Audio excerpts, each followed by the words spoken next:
My name is Laura Thomas and I'm a woven textile artist, designer, maker. I also teach weaving and write about weaving, so everything I do revolves around woven textiles. Welcome to my studio here in UNE, just south of Bridgend. Today I'm going to be talking to you about getting started weaving in a really accessible way. We're going to have a look at weaving on driftwood, something that everyone can get started with. You've seen me out and about on my favourite local beach, Odmore by Sea. I go down there so often. It's one of my favourite places to go to get a bit of fresh air, clear my head, etc. When I'm there, I'm always looking for pieces of driftwood to do these weave projects on. I think I'm going to go for one of these sort of medium sizes. Now, one thing it is important to remember, once you've done all of this collecting, do give the driftwood a bit of a wash. So you can see some other examples here on the table of pieces that I've made before. I quite often tend to favour working in these sort of vertical ways, but there's nothing stopping us where I could have woven this way around and put my weaving warp threads this way around and then woven in this way. The most important thing is that we need something to wrap our warp threads, our vertical threads around to keep them taut.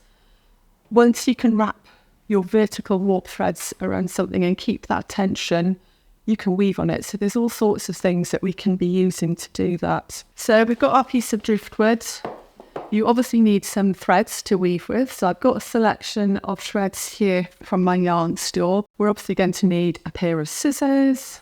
We are also going to need some wooden skewers. We're going to need to cut these wooden skewers in a moment. So we're going to need some pliers which have got a cutting sort of element to them, and some masking tape. So, as I've already mentioned, we're going to need to wrap threads around the piece of driftwood.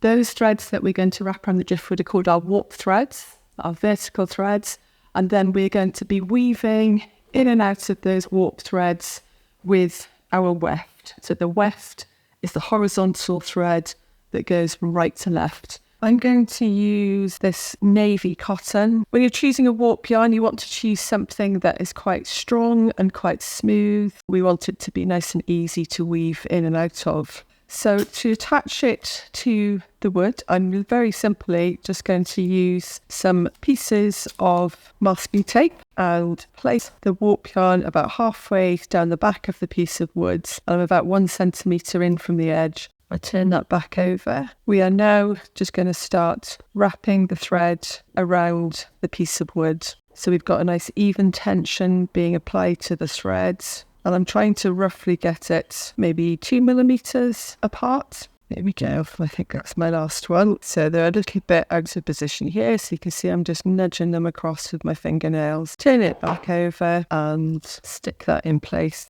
So what I'm going to do now is hold the stick above the piece of wood, and I'm just marking with my thumb where it is I want to cut it. Pop the stick in there, move my thumb out of the way, hold on to both ends of the stick so when I cut, but they're not sort of flying across the room. So there's one done, and now I want a second one. Marked it with my thumb, and now snip.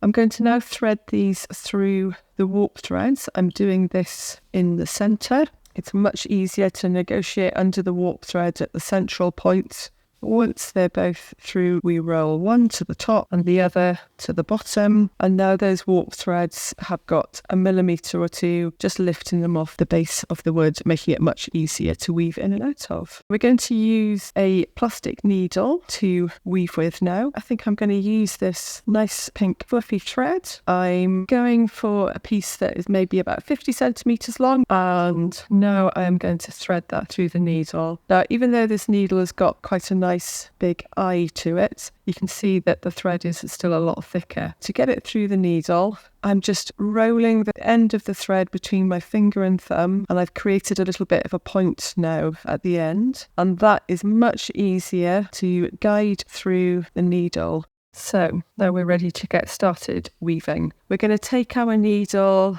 under and over all of these warp threads, and you can see I'm placing the needle not at the very bottom or top of the piece of wood. If we do it a little bit in like so, you've got a little bit more wriggle room. So I've taken it all the way across. It's worthwhile pausing at this point now to have a look to check that you've done that correctly and haven't accidentally gone over or under 2 threads. And now we're going to gently pull that through.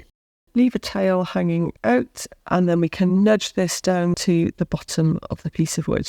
Now we can do our second row of weaving, so we're going to work our way back from this side, but we're going to go over under in the alternate way to that first row of weaving. So carefully taking ourselves over under, all the way back like so. Pause to check that it looks all right, and then pull the thread through. Now as you're doing this, take care not to pull in too tightly on the edges of your weaving. We don't want to distort the positioning of the warp threads. And then we just work our way back and forth, building up our weaving. This isn't something you can ever rush or do quickly. And it's really nice to just sort of take the time to tune in to your colour palette, the textures you're creating, and just enjoy seeing your woven textile slowly appear. I'm just going to show you now, if you want a really nice neat edge to your textile, we can tidy up the ends. So you can see what I've done with this last row of weaving here. I've left a space here between these 2 rows of weaving, and what I'm going to do is now take the needle back into this space here. I'm going to follow the route of that previous row of weaving, this one here, and I'm just going to take the needle in and out over 4 warp threads. Then I'm going to take the needle behind the rest of the weaving so that it's coming out on the edge here, pull the yarn across, and now if I nudge that all down, I am now going to snip this piece of thread very close to the edge. Do it really carefully so you don't cut anything you don't intend to, and that little tail at the end of the thread is now hidden behind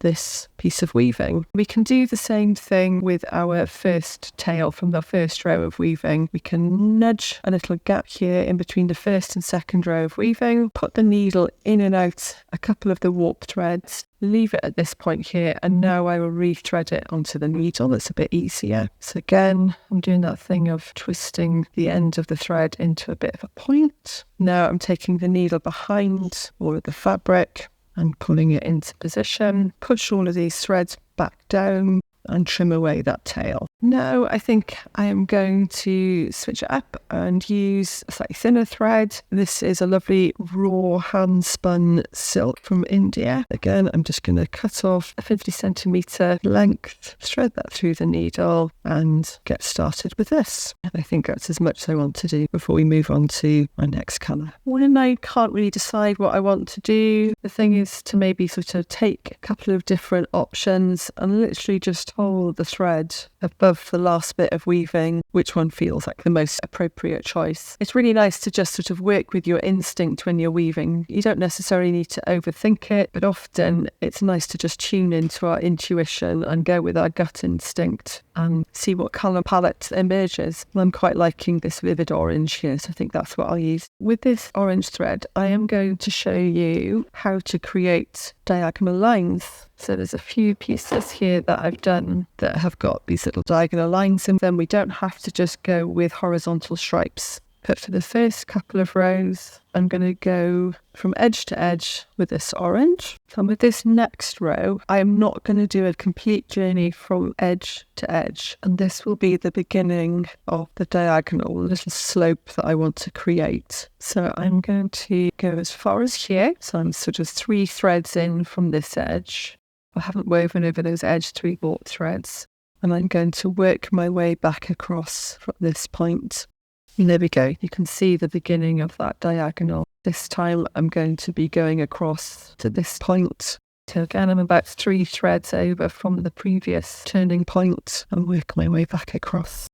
And I think I will do 2 more rows, a return journey from here with this orange thread, and then I will switch on to something else to fill in this gap over here. So we've done this orange section and now I need to infill weave around it. So I'm starting down here, looking at that previous row of weaving. I can see I just need to go in and out just over 2 threads to get started.